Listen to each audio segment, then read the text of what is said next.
Okay students, ఇప్పుడు మనం sentence framings గురించి తెలుసుకుందాం. ఇందులో కొన్ని సబ్జెక్ట్స్, కొన్ని వెర్బ్స్, కొన్ని ఆబ్జెక్ట్స్ ఇవ్వబడ్డాయి. ఒకసారి నేను ఎక్స్ప్లెయిన్ చేస్తాను చూడండి. ఇది మీకు ఆల్రెడీ తెలిసిందే, బట్ ఏంటంటే ఒకసారి ఓవరాల్గా నేను ఒకసారి ఎక్స్ప్లెయిన్ చేస్తాను. ఇక్కడ సబ్జెక్ట్ గురించి మనం డిస్కస్ చేసుకుంటే కనుక ఐ అంటే మీనింగ్ ఏంటంటే నేను, యూ అంటే నువ్వు అని మీనింగ్ ఉంది, మీరు అనే మీనింగ్ కూడా ఉంది. సింగులర్ ఉంటే నువ్వు అని చెప్తాం, అలాగే ప్లూరల్ అయినా సరే మర్యాదగా చెప్పినా సరే మనం యూ అని చెప్తుంటాం అన్నమాట, అదే మీరు అని చెప్తుంటాం అన్నమాట. సో తెలుగులో ఉండే నువ్వు లేదా మీరు అనడానికి ఇంగ్లీష్లో యూ అనేది యూజ్ చేస్తారు. అంటే సింగులర్కి అదే, ప్లూరల్ కూడా మనం యూఏ యూజ్ చేస్తూ ఉంటాం అన్నమాట. నెక్స్ట్ తెలుగులో అతడు అనడాన్ని ఇంగ్లీష్లో హీ అని చెప్తాం. అలాగే ఆమె అనడాన్ని షీ అని చెప్తుంటాం అన్నమాట.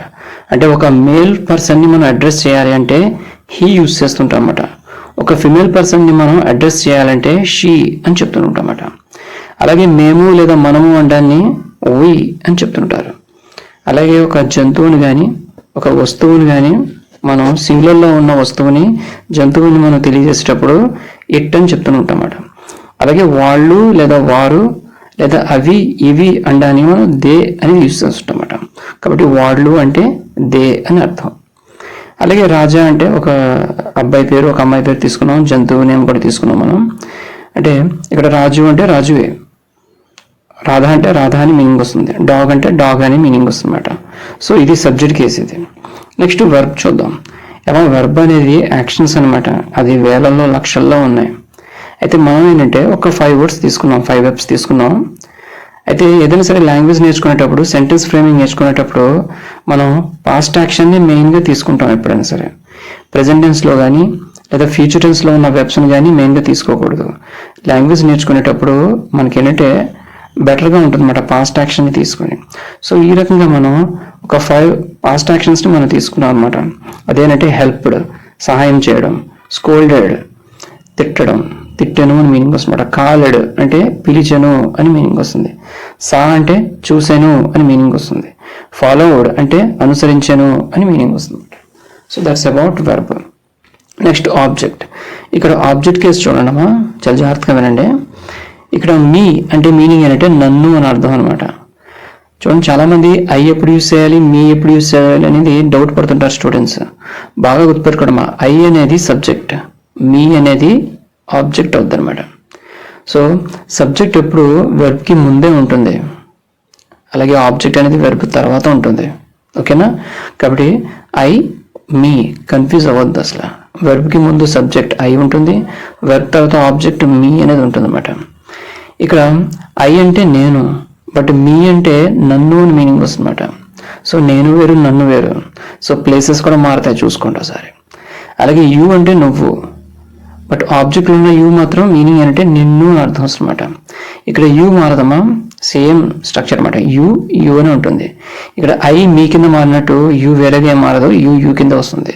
బట్ మీనింగ్ తెలుగులో మాత్రం మారిపోతుంది. నువ్వు అనేది నిన్ను కింద మారిపోతుంది, మీరు అనేది మిమ్మల్ని కింద మారిపోతుంది అనమాట. నెక్స్ట్ హీ అనేది హిమ్ కింద మారుతుంది, అతడు అనేది అతడిని కింద మారుతుంది అనమాట. ఓకే. నెక్స్ట్ షీ హెర్ కింద చేంజ్ అవుతుంది, ఆమెను కింద చేంజ్ అవుతుంది అనమాట. అలాగే వి అనేది ఆబ్జెక్ట్లో అజ్ అవుతుంది అనమాట. అదే మేము అనేది మమ్మల్ని కింద మారుతుంది. అలాగే ఇట్ చేంజెస్ ఏముండవు, ఇట్ కిందనే వస్తుంది.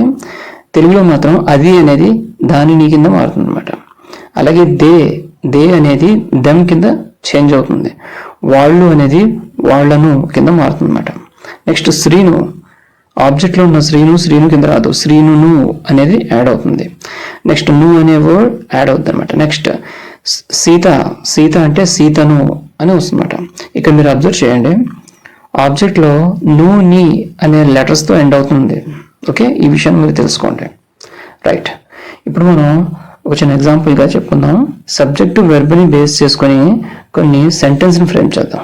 Okay, so first of all మనం ఈ సబ్జెక్ట్స్ 10 సబ్జెక్ట్స్ ఉన్నాయమ్మా అక్కడ.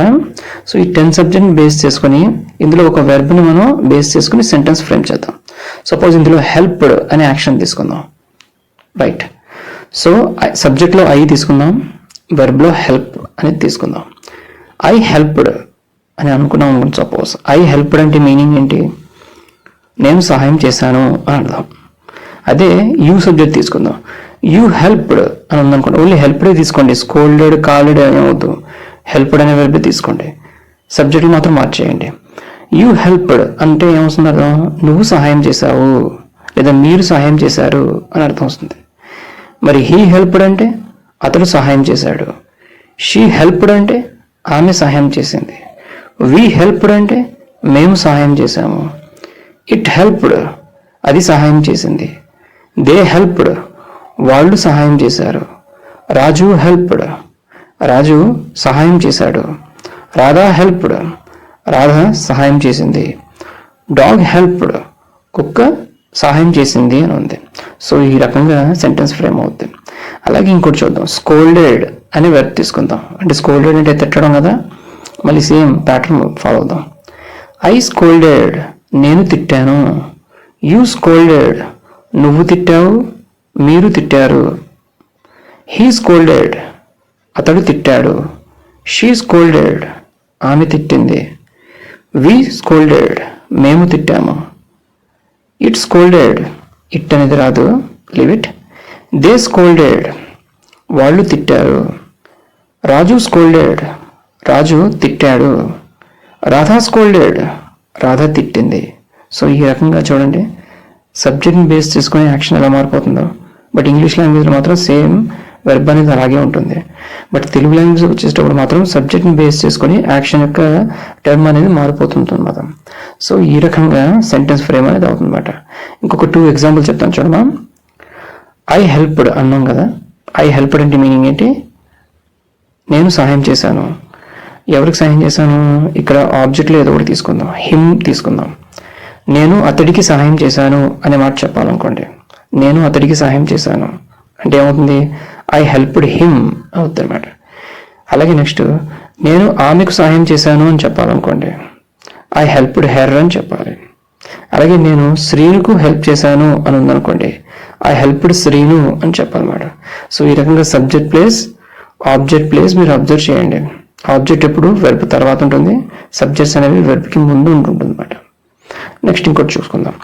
ఇక్కడ 4th ఉంది కదా, షీ అంటే ఆమె కదా, స్కోల్డెడ్ గురించి మాట్లాడతాం. షీ స్కోల్డెడ్ ఆమె తిట్టింది, ఎవరిని, నన్ను తిట్టింది అని చూసుకుందాం. ఆమె నన్ను తిట్టింది అని చెప్పాలంటే షీ స్కోల్డెడ్ మీ.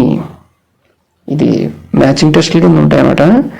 ఓకే, ఈ మీరు మ్యాచింగ్ టెస్ట్ల కింద మీరు మ్యాచ్ చేసుకుంటూ మీరు సెంటెన్స్ ఫ్రేమ్ చేయండి అమ్మా, చాలా ఇంట్రెస్టింగ్గా ఉంటుంది. షీ స్కోల్డెడ్ మీ అంటే ఆమె నన్ను తిట్టింది, షీ స్కోల్డెడ్ యూ ఆమె నిన్ను తిట్టింది, షీ స్కోల్డెడ్ హిమ్ ఆమె అతడిని తిట్టింది. సో ఈ రకంగా సెంటెన్స్ అనేది వస్తూ ఉంటాయన్నమాట. మీరు కూడా మీ యొక్క వైట్ నోట్బుక్లో ఈ సెంటెన్స్ని ఒక్కొక్క సబ్జెక్ట్ వెర్బ్ అండ్ నెక్స్ట్ ఆబ్జెక్ట్ని మీరు మ్యాచ్ చేసుకుంటూ మీరు సెంటెన్స్ రాయడం మీరు ప్రాక్టీస్ చేయండి అమ్మా. ఓకే, ఇక్కడ చూడండి నెక్స్ట్ కొన్ని ఎగ్జాంపుల్స్ ఇవ్వబడ్డాయి చూడండి. ఐ హెల్ప్డ్ హిమ్ అని వచ్చింది చూడండి. ఐ అంటే నేను, ఐ హెల్ప్డ్ అంటే అర్థం ఏంటి, నేను సహాయం చేశాను. ఎవరికి సహాయం చేశాను, అతడికి సహాయం చేశాను. కాబట్టి నేను అతడికి సహాయం చేశాను అంటే ఇంగ్లీష్లో ఐ హెల్ప్డ్ హిమ్ అని చెప్పాలన్నమాట. ఇక్కడ మీరు ఒక అబ్జర్వ్ చేయాలి, ఇక్కడ యాక్షన్ ఇంపార్టెంట్ గుర్తుపెట్టుకోండి. ఇక్కడ హెల్ప్డ్ అంటే సహాయం చేయడం అనమాట. హూ హెల్ప్డ్ అనేది క్వశ్చన్ ఉంటుంది, కాబట్టి మీరేం చెప్పాలి, ఐ హెల్ప్డ్ అని చెప్పాలన్నమాట. ఐ హెల్ప్డ్ అంటే అర్థం ఏంటి, నేను సహాయం చేశాను. ఎవరికి సహాయం చేశారు, అతనికి మీరు సహాయం చేశారు కాబట్టి ఐ హెల్ప్డ్ హిమ్ అని చెప్తుంటారు అనమాట. అలాగే ఐ స్కోల్డెడ్ నేను చేసిన యాక్షన్ ఏంటి, ఐ స్కోల్డెడ్ నేను తిట్టేశాను, ఎవరిని, వాళ్ళని తిట్టేశాను కాబట్టి ఐ స్కోల్డెడ్ దెమ్ అని చెప్పాలి. నెక్స్ట్ ఐ సా నేను చూసేశాను, ఎవరిని చూశాను, నిన్ను చూశాను కాబట్టి ఐ సా యూ అని చెప్పాలన్నమాట. ఐ ఫాలోడ్ నేను అనుసరించాను, ఎవరిని అనుసరించాను, ఆమెను అనుసరించాను కాబట్టి ఐ ఫాలోడ్ హెర్ అని చెప్పాలి. ఈ రకంగా ఎగ్జాంపుల్స్ కొన్ని ఇక్కడ ఇవ్వబడ్డాయి, మీరు ఒకసారి చూసుకోండి. మీరు కూడా ఏంటంటే ఈ మ్యాచింగ్ టెస్ట్ ఏదైతే ఉందో ఈ మ్యాచింగ్ టెస్ట్ని ఒక్కొక్క సబ్జెక్ట్ వెర్బ్ నెక్స్ట్ ఆబ్జెక్ట్ని మీరు మ్యాచ్ చేసుకుంటూ మీరు ఆన్సర్ చేయండి. తెలుగులో రాయడానికి అలాగే ఇంగ్లీష్లో సెంటెన్స్ ఫ్రేమ్ చేయడానికి మీరు ట్రై చేయండి అమ్మా, ప్రాక్టీస్ చేయండి.